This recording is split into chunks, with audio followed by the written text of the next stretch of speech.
Good afternoon, everyone, or morning, depending upon where you're located. Welcome to this week's Q&A session here at Local Marketing Institute. Hope you're having a great week. Very excited that not only are we back, Ben and Jason are back from Pubcon, but we also have a very, very special guest. Greg Gifford is joining us here, and he'll be popping on here in just a second. But very honored to have Greg here with us. Great guy. If you haven't seen some of his videos he does, he's just consummate teacher and just knows his stuff. So we're excited to have you here, Greg. Welcome. Thanks for having me, guys. Super excited to be here. Hey, and Eric, now you've got the trifecta. You have 3 product experts. I do. Now we just need to get Joy on here as well, and a couple others, and then we could just be kicking butt with this. We could do that. Yeah, it'd be fun. Hey, just look quickly, at the difference though of the picture that's on the screen and all the white I've got now. Like, ugh. Well, dude, that's that's my. If you ever look at my social media profile picture, unfortunately, like taken 8 years ago, before I had teenagers, and I've got a lot more gray because of the teenagers. That's what all this is too. Yeah. Yeah. Anyway, just a little bit of quick housekeeping, and I want to jump right in because we got a lot of questions that have come through. Steven says, "Hey, the white hair just means you're smarter." Thanks, man. And I agree. Hey, if you want to get a hold of Greg, you can find Greg at searchlabdigital.com or at Greg Gifford on Twitter. Ben, you can find him at steadydemand.com or at The Social Dude. And with Jason, you can find him at reviewfraud.org or at Kaiser Holiday on Twitter. So good place to get connected and make sure you stay in touch and follow those guys. Really good stuff.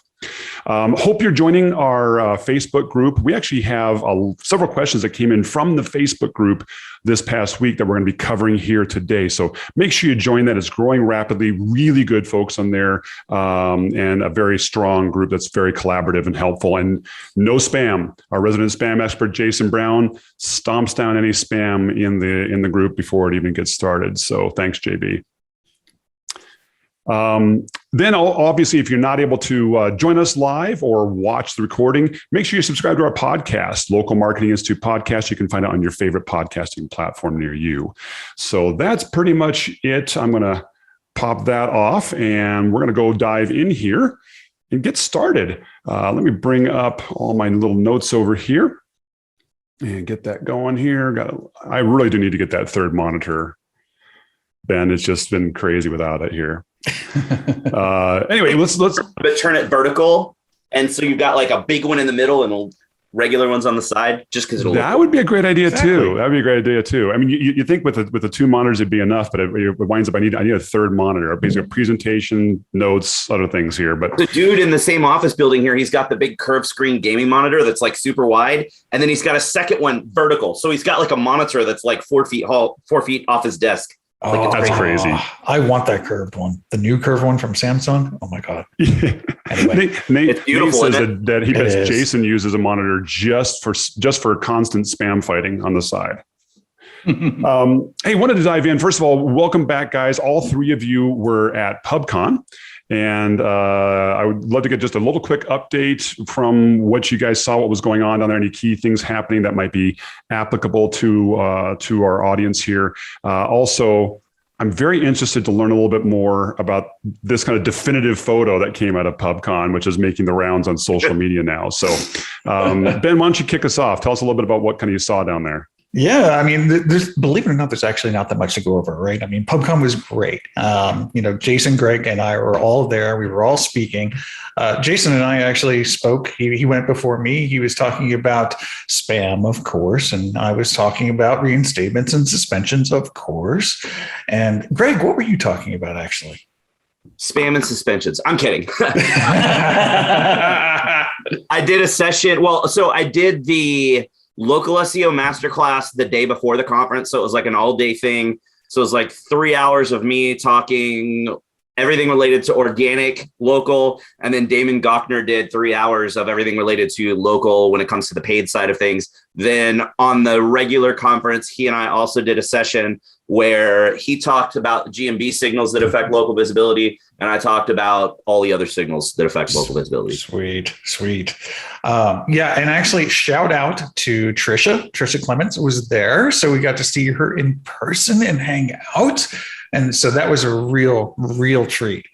So, but overall, I mean, it was nice. The attendance was good. Spirits were high. There was a lot of information going on. And I want to just give kudos to Brett and the entire Pubcon team and everybody who did show up, because it was a fantastic event. It was nice, and it was really cozy.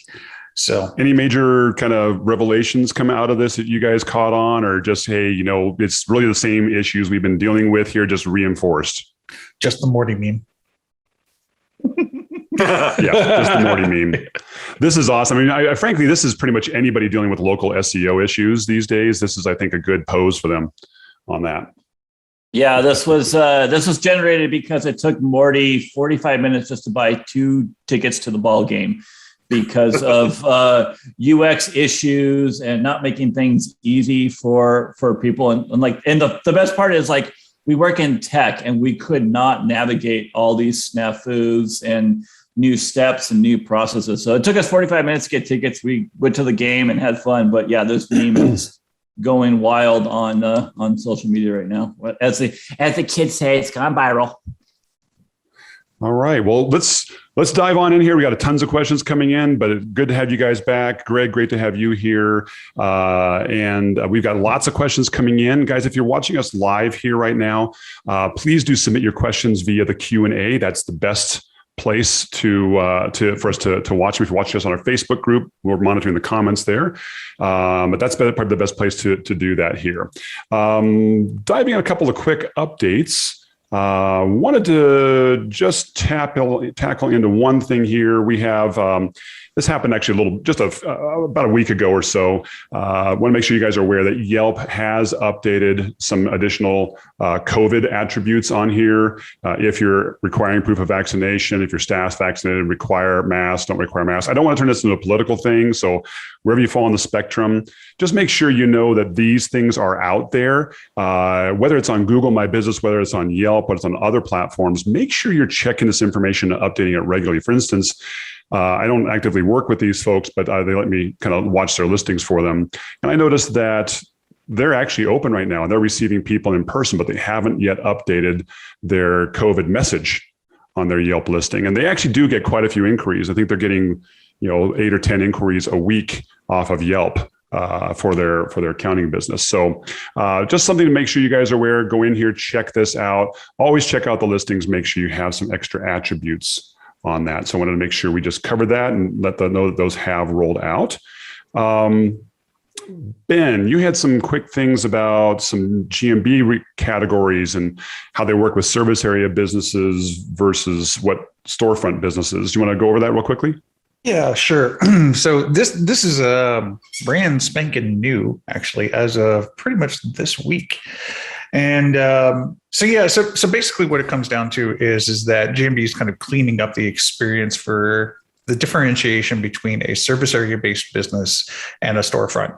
And, historically, you've been able to, for instance, say, do a bakery for a service area-based business. Well, that kind of doesn't make sense. If you're looking for a bakery, you're probably looking for a place to go. And the same thing goes for, I think, like car shop or tire shop, I believe is what it was.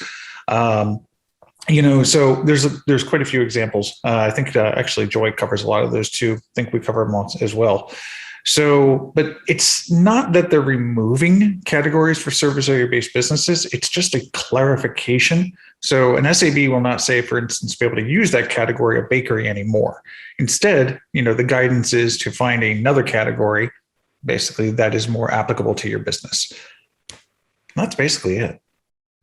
Right. I do think it is important to know that from a perspective of a service area business, those categories are no longer available, but they're still Correct. In Google My Business. It's just only available to physical locations at this point. Exactly. Yeah. And the other caveat to that is we are also noticing that there's some nuances that Google may have overlooked. So like right now, if somebody came to the forum because they couldn't use home inspector as their category because they're an SAB, which doesn't really make a whole lot of sense. I think Google still has to come out and figure out the nuances to which categories can and can't be used for SABs, because there's a lot of ambiguity at the moment. Yeah, and the big thing is look, if you can't find a category that is applicable to you and it's not available for an SAB, then come to the forum and basically explain what your issue is, explain the problem, maybe even explain your business model. Again, back to the bakery person, they said, well, I sell it mainly online, but, I send it out to people locally, basically, or I deliver it locally. And they said, that's what my business is. Okay. So it's like, okay, well, you're not a baker then. I mean, technically, yes, you are a baker. You're baking things, but you're not like a bakery. So. Yeah, that's going to be a very interesting, I think, up for interpretation here. I'll be interested to see how well this does, because honestly, if I'm looking for a bakery to like cater an event or get something from, I'm going to be searching up bakery. And I think this will be an interesting one. Actually, Joey just put in the chat here, said that Google changed mobile RV repair businesses, that they now have to use RV supply store, which makes absolutely no sense, which I kind of agree. RV true. supply store sounds like it should be a storefront. Yeah, I would report that one in the forum. That one shouldn't be true because it says store. Yeah, this is going to be really interesting. Again, as you mentioned, you're supposed to be an anti-spam measure, but it's one of those things where it may actually wind up. I'll bet there's going to be some big clarifications of this down the road. Probably. All right. We're going to move right along here. We have JB, some listings that are not showing up. So a great question from Lauren Miller says, hey, my customer has a roofing company. We do have a storefront address on their GMB page. They've had reviews submitted recently from happy customers, but they're not showing up or show up and then disappear. This is because Google views them as not a real storefront? Or why? Would it be better to direct reviews to local service ads?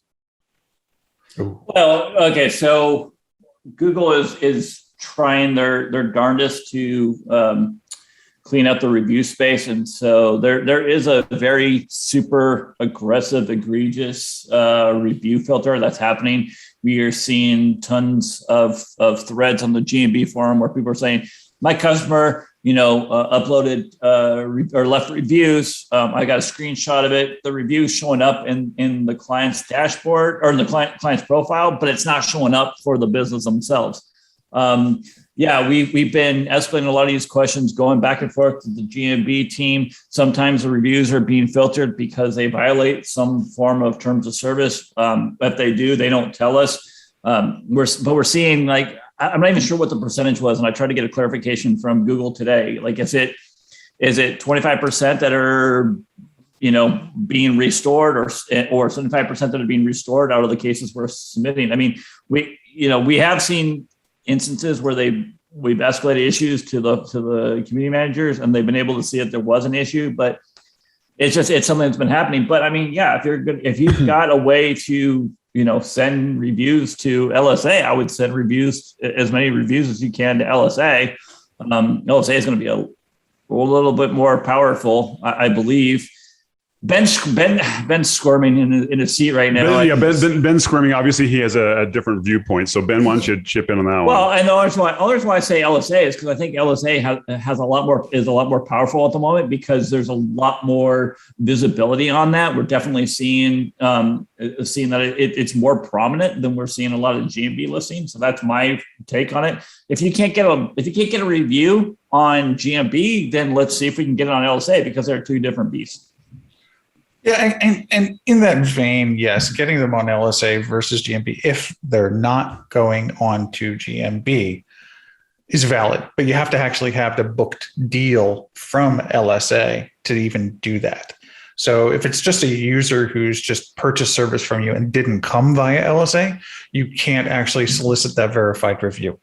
So that's going to be your one big issue there. The other big issue with LSA is that and I'm going to get to a reason here, by the way, that everybody's going to probably want to know. But anyway, the other big thing is that when somebody leaves an LSA review, you can't actually reply to that review. The next thing that's important to understand is that we don't know where LSA is going to be 3, 4, 5 years from now. We don't even know if it's going to be there. We don't know if they're going to remove those verified reviews. So they're very detached in that sense from GMB. So like my guidance for our LSA clients is that you get 3 reviews on GMB to 1 review on LSA.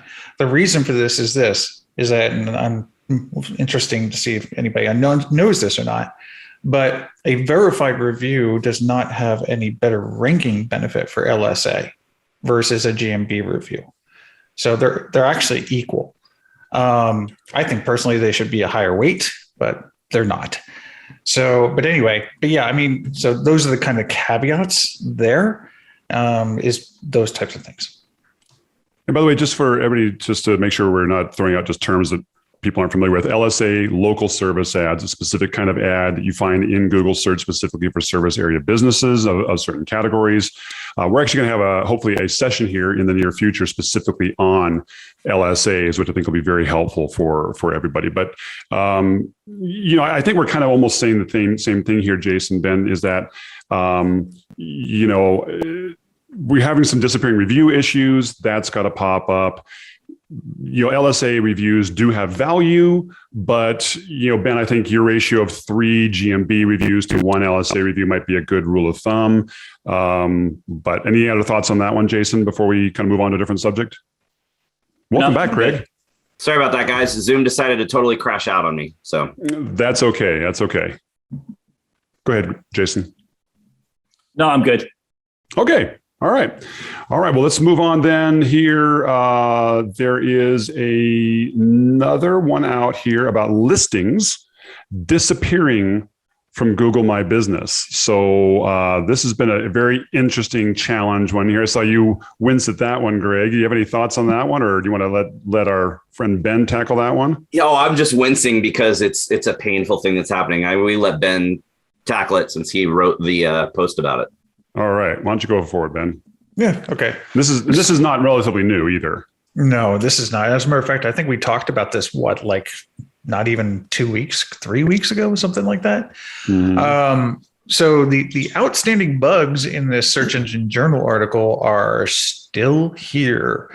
The Vanishing Listings one in particular, basically what we have kind of found out is that 9.5 times out of 10, it is because a user, which is on the account, has gone ahead and removed the listing from GMB. Now, usually what will end up happening is somebody will come to the forum and they'll say, I've had X amount of listings just disappear overnight from Google My Business. And well, yes, that's a harrowing experience. We say, okay, well, give us the email address and the name of the listings, and we'll ask Google to see if they can find them. Google can't find them, but we'll look. So they look at it, and then they'll come back and say, yep, on this date, this user removed this listing. Basically is what will end up happening. So every time I've responded, that's what it's been. And every time before I can escalate, we have to ask, okay, well, did you ask everybody who was on that listing? Did anybody remove it? They all come back and say, oh yeah, we asked everybody. Nobody removed it. Well, somebody did. So what my guidance would be is look, yes, it sucks when a listing disappears and you don't know what happened, but you do need to ask everybody, because eventually what will end up happening is if we get too many of these false positives, which is basically what it is, then GMB is going to stop answering these questions. So please do your due diligence. Please ask everybody. And yes, Amy, yes, they can tell us who removed it from the dashboard, or at least the email address. Okay. So, but yeah, that's basically really it. All right, let's move on. Greg, this is a great one. I think this would be a great one for you to tackle here. So Paul asked a question in our Facebook group. It says, does Google provide any guidelines for how to set up GMB accounts for franchises? Should they be created with separate business Google accounts? Should they be created with a franchisor account as the primary owner? Does Google make a distinction between a business that has multiple locations or one that's a franchise or franchisee? How does this work? And I will throw this out that Tony Wang, thank you to you, Tony, did put out a great comment out there with a link to this particular post. But in general, what are your thoughts on this, Greg? And what are you seeing as the best way for people to set up franchise? So I hate to be that guy. Actually, I don't hate to be that guy. I think it's comedy gold to answer SEO questions this way, but it depends. There's no official guideline. So there's nothing official that says, hey, if you're a franchise, here's how you do it. I've seen it done all sorts of ways. If the business that is franchising out locations wants to control everything, then they'll have it all in their account, and that's how they have it set up. A lot of the times they don't really care. They let the individual franchisees do it however they want, and those franchisees can set it up in their own accounts, whether they set it up separately or as an agency account or a location group or whatever, doesn't really matter. Ben and I were talking about this, what was it you were saying? It's like, there are issues that come up if you set it up individually, and then we just talked about this 20 minutes ago and I don't remember what it was you said, but yeah, there's no guideline to answer the main question. No real guideline. You can kind of do it however it works for you. Well, there's not an official guideline, but there's definitely some guidelines. So working with a nationwide phone provider, and I can't say who, but we tried to get their franchisees to get ownership access to their listings, and GMB team came in and said, nope, sorry, it belongs to the brand. But like Greg says, the franchise or, the main brand is going to have language in their contract as to what you can and cannot do when it comes to marketing. So they're either going to say we're doing it ourselves, or you can only work with approved vendors. And a lot more franchisees are moving towards an approved vendor list. One of the brands that I consult with, they had to do that because it was just a whole lot of finger pointing and people tripping all over themselves. But for me, it makes more sense to just have one account to rule them all than trying to set up an additional account. So when I got brought into over-the-top marketing, we had 342 franchisees, and I can't even tell you how many accounts we had. I think there was like 220 accounts. And so I had to come in and start consolidating and getting them all into one account. And then we were able to do bulk verification, which made things a lot quicker. And we did that with the two other brands that we brought on. But that fourth brand that we brought on, Google would not allow us. They said, nope, it belongs to a company that I can't name. And they run the whole kit and caboodle, and Google sided with them. So that's kind of how it works. But there are nuances along the way. And the only thing I can really add to that, because Jason and Greg pretty much covered it all, is that with the question that was specifically saying, should we do it in different email addresses for different locations? No, don't do that. The reason is that is a big, big spam signal. So whether you're a franchise or not, you are not going to be immune to a suspension. And you could actually indirectly take out your other franchise or your franchisees that are near your territory, because Google doesn't do a great job telling which franchisee basically a listing belongs to. So, but I think Jason's advice there, which is try to get them into one account and then give ownership or management out to the franchisees. Have it at the franchisor level if you can. But again, it depends on the franchise agreement. Okay. All right. That's good guidance here. So, obviously, as you've all said, and JB, as you put, I think in the chat, it depends. There's different situations. And really, I think what it boils down at the end of the day is what is a franchise or franchisee relationship, and what does it say contractually? That's what you got to go off of with that. Jason, good one for you. This is from Reese. Via our Facebook group. Are disgruntled former employees allowed to leave negative GMB reviews? Apparently, they are suffering from this right now with their, I believe it's an elder care facility. Yeah, that is a big fat no. So in fact, I had a lady reach out to me yesterday about it. She said that she was complaining because the company she worked for was repeatedly flagging and removing her reviews. But she also took a step further and said she has friends and family to go and leave reviews for the business as well. So those are both no-goes. Those violates Google's terms of service. You cannot leave. If you are an employee, you cannot leave a review for a company because you have a different inside insights to that business that a normal consumer would not have. And so it's unfair for you to be able to share those experiences. There's other places you can go to. Go to Glass. You want to leave a review for your employer? That's Glassdoor. That's what they're for. You want to leave comments about your employer? Create a website, do a blog. Do a blog post. Share your thoughts on Facebook. But you cannot. I repeat, not ask people to leave reviews. So, and we're seeing an uptick right. I'm seeing an uptick right now in TikTok review attack cases right now, where employees are live casting on TikTok. Their termination or being disgruntled after the fact. And now all of a sudden, because of the uptick with TikTok, we're seeing just a huge uptick in review attack cases from ex-employees. So that's my point on that. So best course of action is report it through the forum, report it through customer support. Yes. Supports. You could try doing support, but I mean, that's capital C, capital R, capital Y. Try. Jason, no. Come to the. Okay. Yeah, come to the community forum. I've handled 4 TikTok cases in just the past month and a half alone. So that's if you're getting a review attack case where the employee is posting on social media or a customer is posting on social media saying, "Hey, go leave this company, negative, 1-star reviews on Google."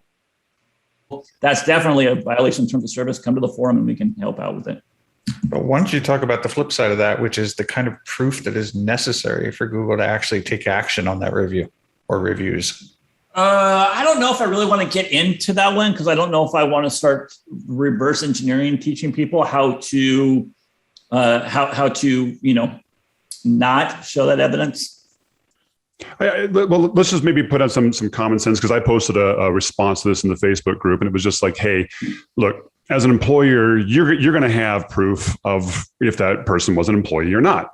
So, you're going to have the information through whatever means it is. I'll throw this out here. I don't know what's necessarily acceptable by GMB, but you have records that you can share. Just be prepared to show Google My Business the fact that this person was indeed an employee. That's the basic thing you got to do. Unfortunately, there can also be attacks that come in that are kind of anonymized. So you got to deal with that stuff. But I don't think we need to kick the tires too much more on this one here. Just, it is there. If you're dealing with this, you've got to escalate it. And this is part of your reputation management strategy. You've got to keep pace with all these, unfortunately, on different platforms. Any other thoughts on that one? All right. Greg, this one's right up your alley. Could you talk about the cars for sale on GMB for dealerships, and how do I get my inventory listed out there? Yep. So that's a new thing. You can see the little animated GIF right there that shows how it works. Currently, it's only on mobile, but it allows car dealerships to list their inventory on their Google My Business profile. So it has a new cars for sale section with little thumbnails. When you click on it, it goes to what we call in the industry a VDP, a vehicle details page, that's hosted right there on Google. So it pulls up almost immediately. And then they can either call the dealership from that listing. If they have chat messaging turned on, they can chat from that listing, or they can click the view dealer listing and go directly to that full detail page on the dealership's website. So how to get it right now, you have to get it through a partner. There was something that came out on Google support docs. Ben, what was that, 2 weeks ago, week and a half ago, maybe, that Google support docs was talking about how you'd be able to edit your inventory feed or control that experience through your panel on search results if you'd signed up as a beta user, which you currently can't do. So I think it's something that accidentally got added to the help doc a little bit too early. But right now you have to do it through one of the partners that have access to that kind of test with Google. Also, interestingly enough, I was talking to some guys going out to do a Lexus event on the West Coast next month. And one of the guys there must be in some sort of a test, because he was pulling it up on desktop and seeing it on desktop. So Google's definitely testing it on desktop. They've said from the beginning at some point they will roll it out on desktop, but a lot of vehicle traffic is on mobile. So that's where they're putting it first. But it's a really cool thing. it's available now. A lot of dealerships still don't know about it. And the ones that do know about it aren't quite sure how to get it. There's a lot of providers out there within automotive that offer it now. So is this going to be something where a dealer would have to work through a third-party provider to Currently, get this into here?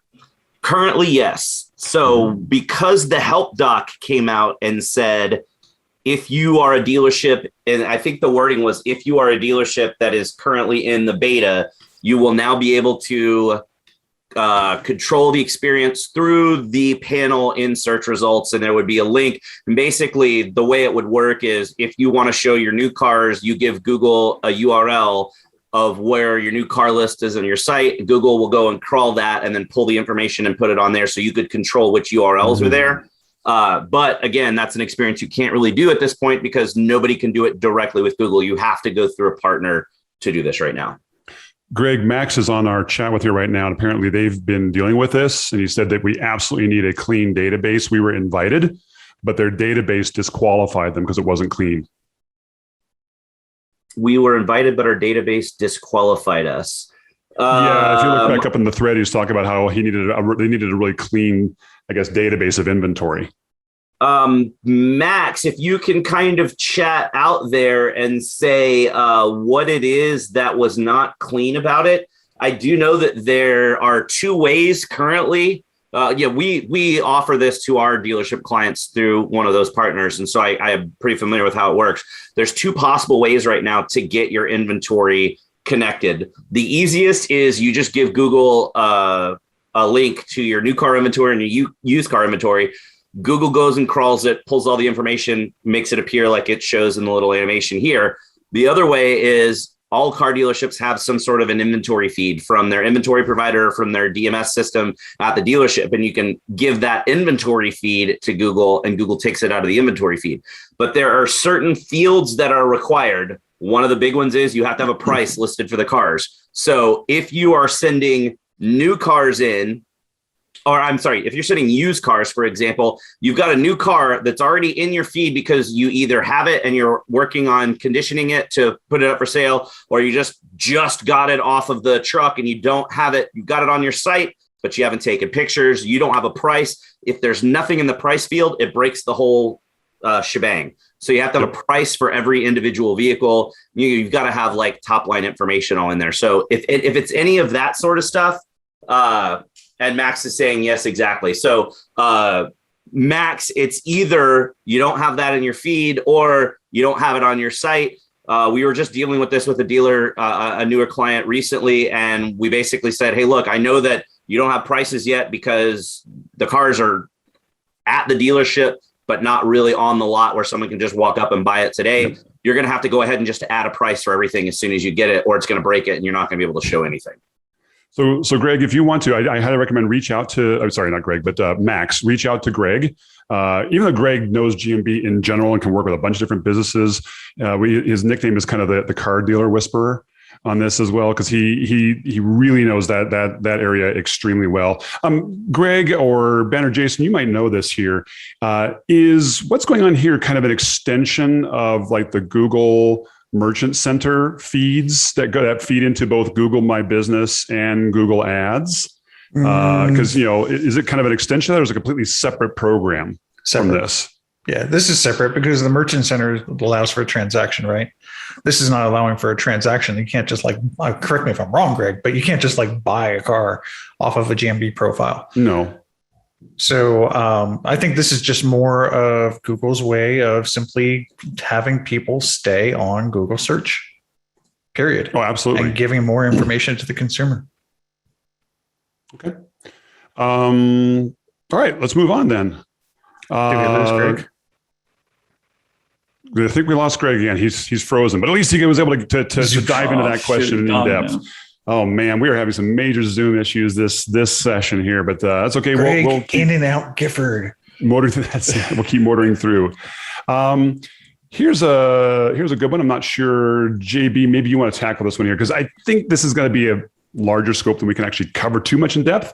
But Austin writes in, says, hey, I have no trouble ranking my clients in organic search results for search terms. However, I never can seem to rank them even within the top 5 on maps. What are the actual secrets to ranking in maps, or what? And I'm not going to refresh that. Well, not secrets. What are the actual ways that Google ranks, and what can we do about it? Can anyone point me to a good resource? But let's just talk that. Jason, I'd like you to chip in here first and say, hey, what are your thoughts? What's your advice to businesses or agencies when they're saying, hey, I'm just not seeming to get my GMB to rank properly? Yeah, so there's multiple things. I mean, we know that a Google map is based off of relevance, prominence, and I forgot what the other one is, but proximity. Yeah. So the things that I always tell people to do is make sure that you create the basic necessities of citations, right? And so I've noticed when you put an order in for a lot of these companies, whether it be Bright Local, White Spark, or Yext, or Uberall, you'll notice that I've noticed that it triggers the suggested business information, or what we call the knowledge panel, which shows your business listing on the right-hand side of the screen. So those are the things that I would look at first. Also, links do play a major benefit in GMB. It could also be your categories could be off if you're not using the right primary category. No matter what you do from an SEO standpoint, you're not going to see an impact in your GMB rankings.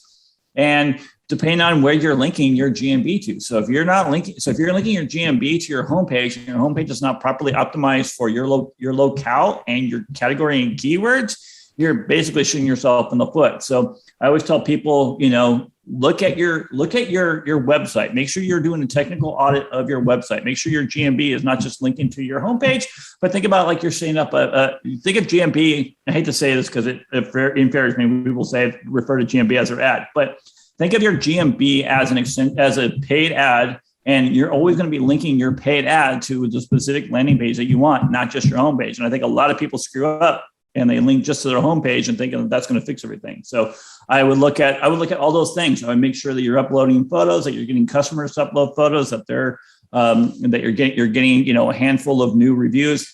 Even though Mike Blumenthal said after X amount of reviews, whether it's 5, 12, 20 for your business or your industry, you're not going to see any more benefits from new reviews. So don't think, okay, I just need to go out and get like 100 reviews. No, you want to have a steady influx of people coming to your listing and leaving reviews and engaging with it. A couple of things. So we'll start off. Jason's absolutely correct. Primary category is the most important, but you also want to pay attention to your secondary categories. Using a tool like GMB Spy or Plepper, you can easily find out where your competitors are using for their secondary categories. So you should definitely mimic those. That'll give you a little bit wider reach. Two other things that weren't really discussed here, but should be brought up, and that is no matter how much we like it, the name of the business actually does matter. At least today it does. Not saying you should spam the hell out of your keywords into your business name, because you shouldn't. It's a zero-sum game that's not going to last too many years. But you should definitely think about it. The other thing is people don't talk about this enough, I think.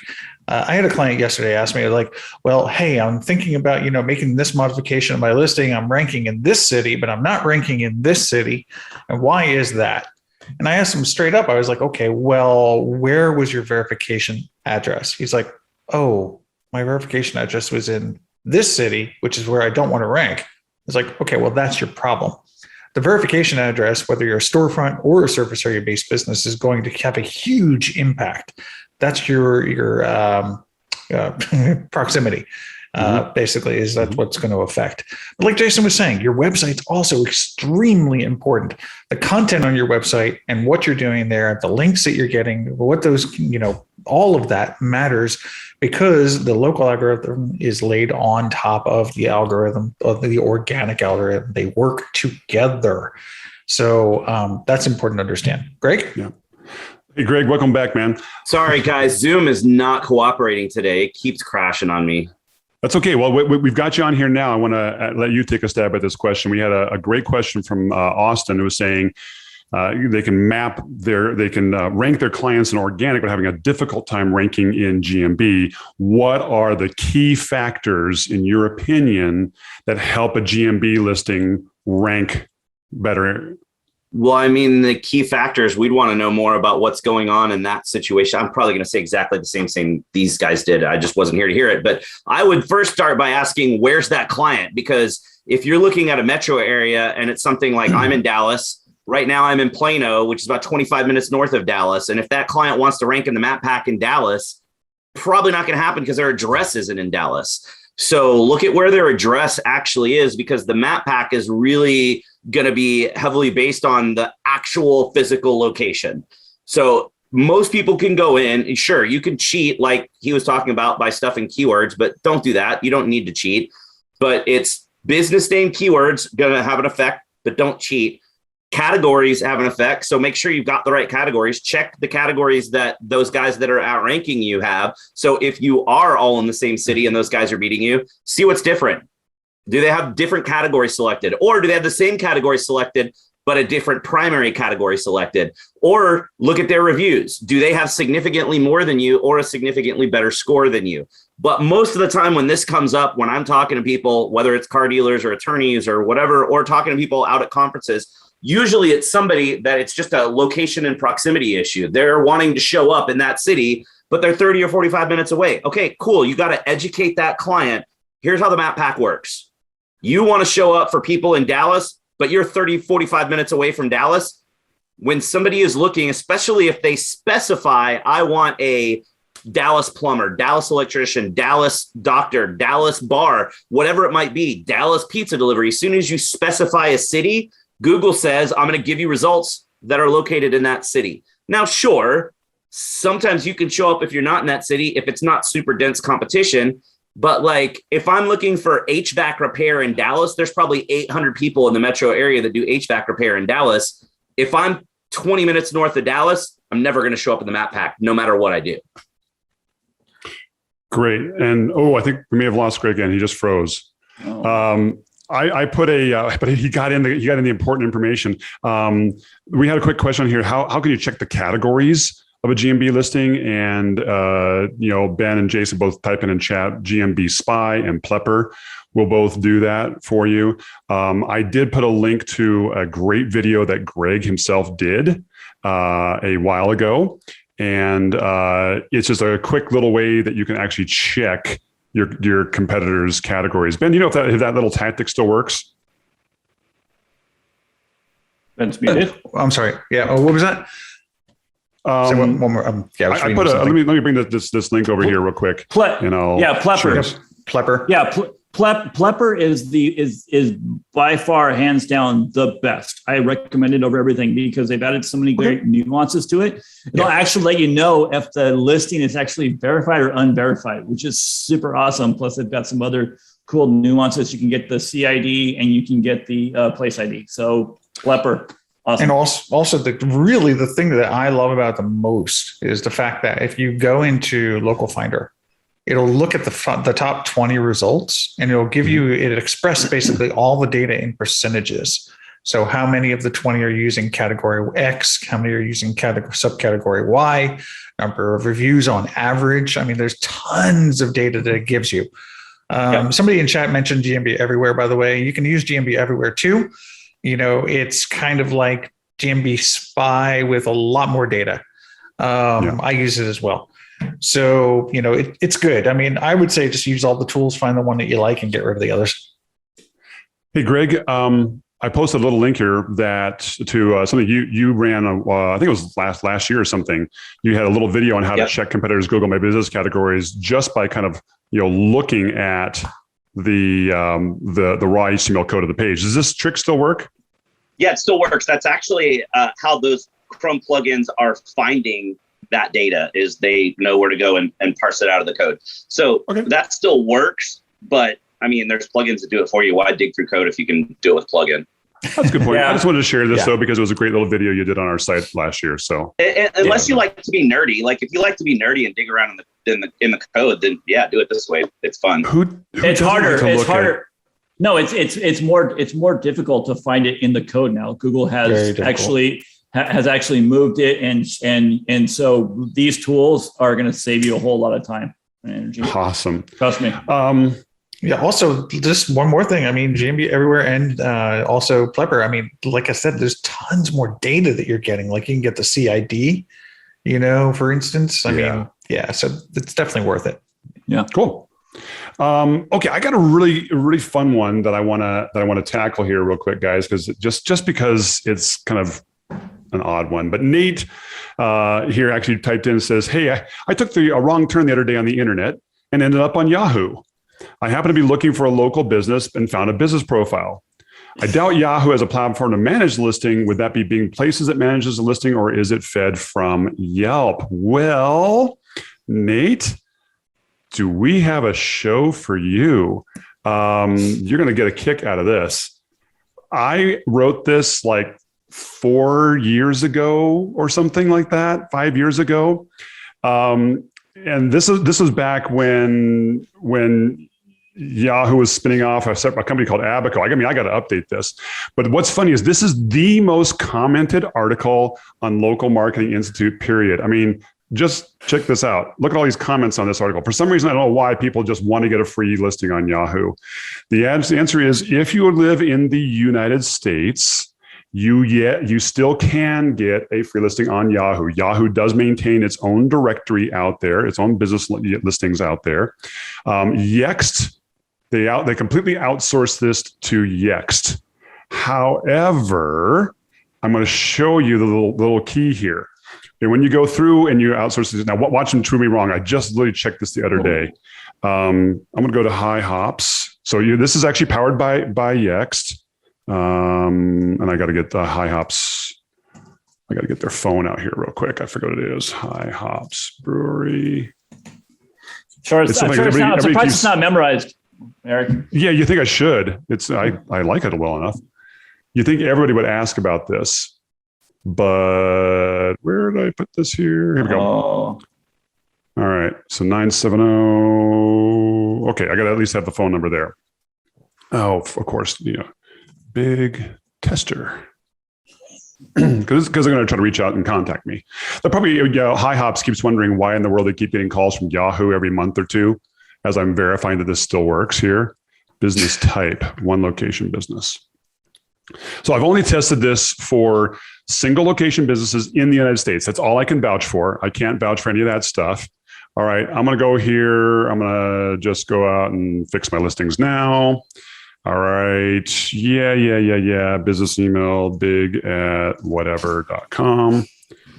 And it won't update their information. So no worries about that. I'm not screwing out. Now, when you get to choosing the packages, this is all basically, as you can see, it's Yext up here at the top. Scroll down here, claim your basic listing only on Yahoo here. Click that. And then now, and this was part of their deal when they outsourced to Yelp, is they said, hey, we still got to be able to, we still want to have free listings available. But access to Yext. But they buried it really far. But there's where it is. You can come down here. You can get your free listing. So Nate, there you go. That's how you get your free listing on Yahoo. Impress your friends. Show up with trivia at the next Pubcon or local search conference, and no one will care because the Yahoo listing really isn't all that important anyway. But it's still another great citation you can put out there. Any thoughts on that, guys? No, that was.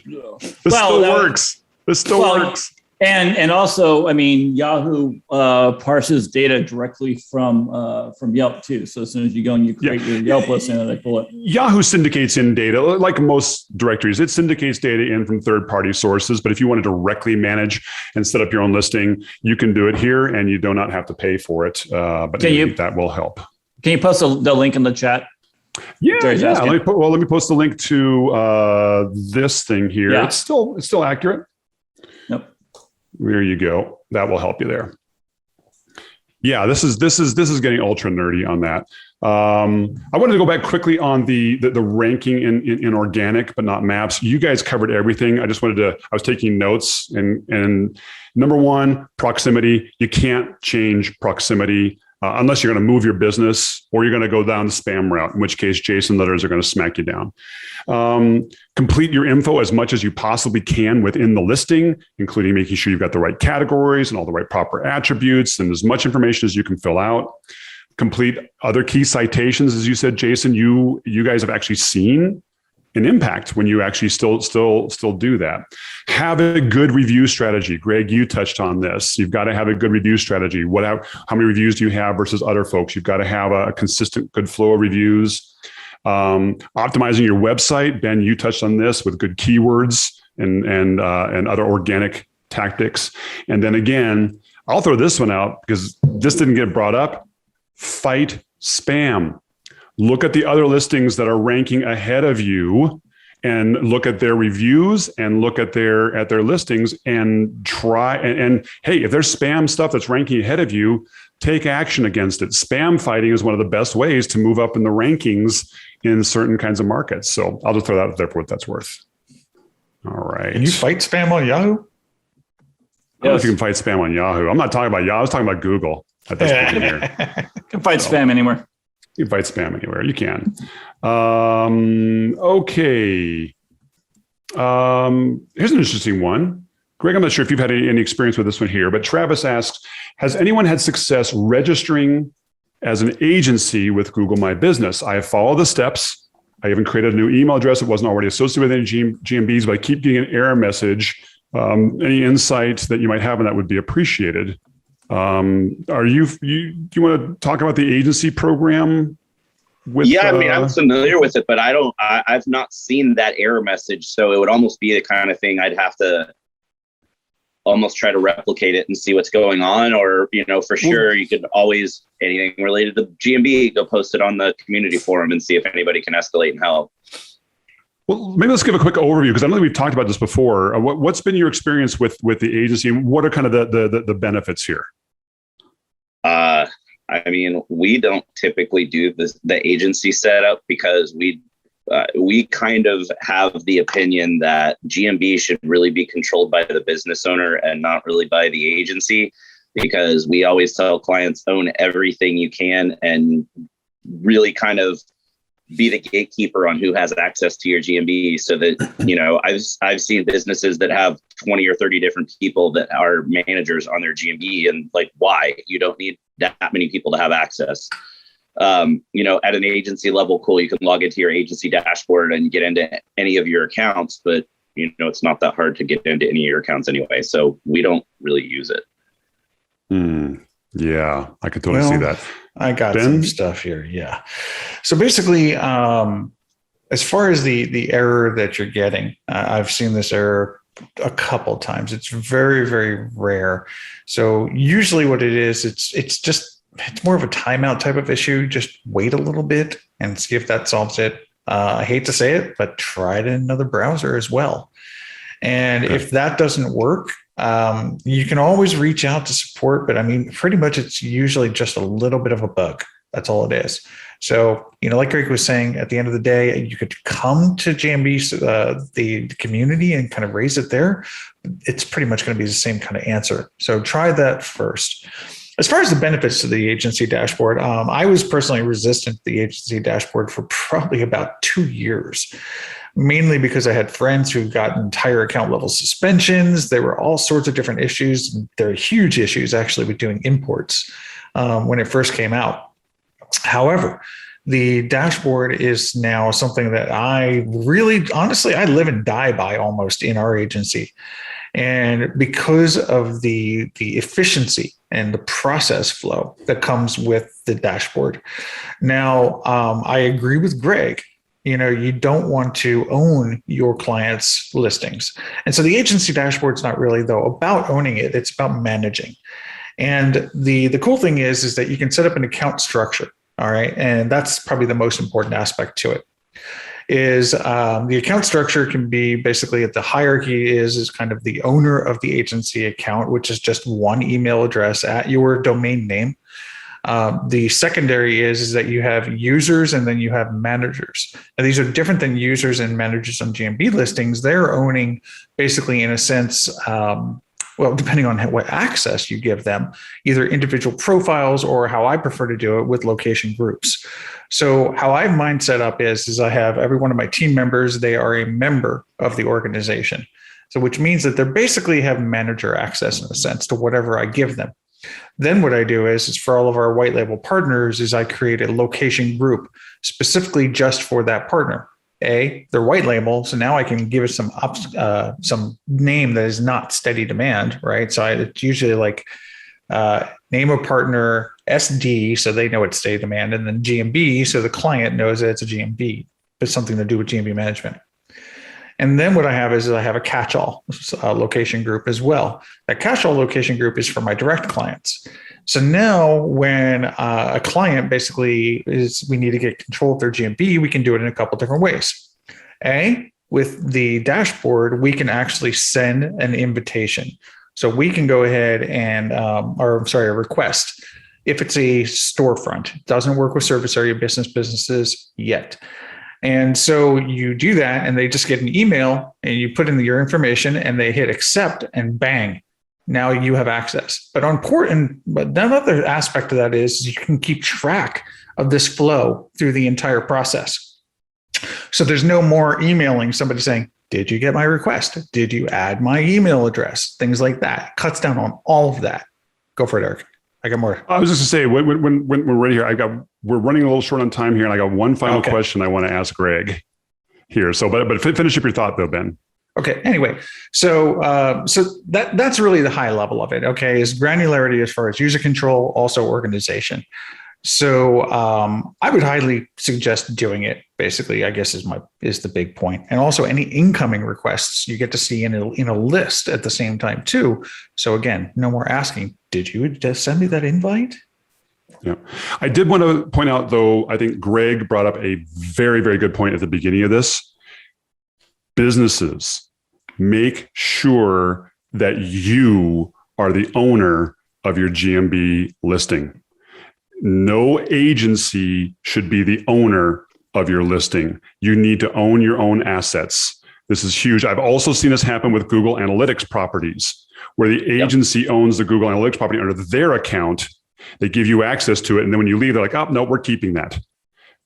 You always want to own your own digital assets and then give access to the agency to utilize those accounts, in my opinion. Yes, Trisha, you're absolutely right. Own your shit.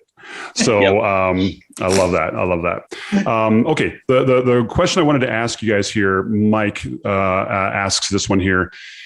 Greg, in one of the SEMrush videos, you mentioned that crappy church links work for local SEO. My question is, as a web design agency, I leave a link to my website on all local clients' bottom bar under the footer. However, SEMrush is flagging those as toxic. Should I stop doing that? Should I disavow those? A, don't worry about disavowing them. B, you always have to think about what's going on when you're using these tools. These tools, no matter which tool it is, no matter how good the tool is always a general look at things. The reason it's calling it a toxic link is because it sees that you're creating all these different websites, and all the websites have the exact same anchor text that points back to your site, which looks spammy. Does it mean Google's going to penalize you for that? Absolutely not. Google's smart enough to understand, hey, you're a web design company and you're saying the site was designed by that. Now, some things that you could do to just make sure that you're safe, because like if you're doing lots and lots and lots of sites, that can get to be a pretty bad looking pattern. So just make sure the link is no followed, and then you don't worry about it. And you shouldn't be worried about your own SEO and that you're not going to show up well if you don't have links from all your client sites. That's not a great link profile anyway. Your link profile needs to look natural, and you should be earning links that you earn because you're awesome and you have good info, not because you're just adding it to every single website that you make. So don't do those links for SEO, do those links for conversion, because if somebody sees the kick-ass site you made, you want them to be able to come to you and say, I like that kick-ass site. Can you make one for me? But from an SEO standpoint, just no follow the link. Don't worry about it. And just because it says it's toxic doesn't mean it's really hurting you. And I was corrected on this. It's an old habit of mine to say SEMrush. I know everybody says it's SEMrush. No, that's what it is. No, just because they said it's SEMrush, that's because the company is European based and everybody in Europe has always called it SEMrush. But we don't do SEO, we do SEO. So it's SEM. So it's SEMrush. And I will always call it that. And too bad because I'm permanently on the SEM Rush Academy calling it SEM Rush. So it's always gonna be that in my eyes. Vindication. Right? I think this is funny. Insert the Morty meme. There we go. Morty's going to come after you. He will. But you can see they even this out here. Is it SEM Rush or SEM Rush? And then of course I like this answer. What's SEM Rush? Okay, cool. So I feel vindicated. Greg, I need to buy you a beer just for that alone. Hey guys, thank you so much for. I need to buy you a beer for dealing with all of my Zoom issues today. Hey, you know what, dude? You were a rock star. Thanks for joining in, overcoming the technical issues, coming in. You added a ton of value here. Really do appreciate you. Jason, Ben, as always, you guys are fantastic. And I want to thank everyone who took the time to join us on this. So we will reconvene here for our next session. Let everybody know when that's going to be. I'm going to be on vacation next week, but I may go ahead and run a session next week. We'll find out. Stay tuned. But in the meantime, y'all have a wonderful weekend, and I hope to see you guys very soon. Cheers. Cheers. Happy Friday, y'all.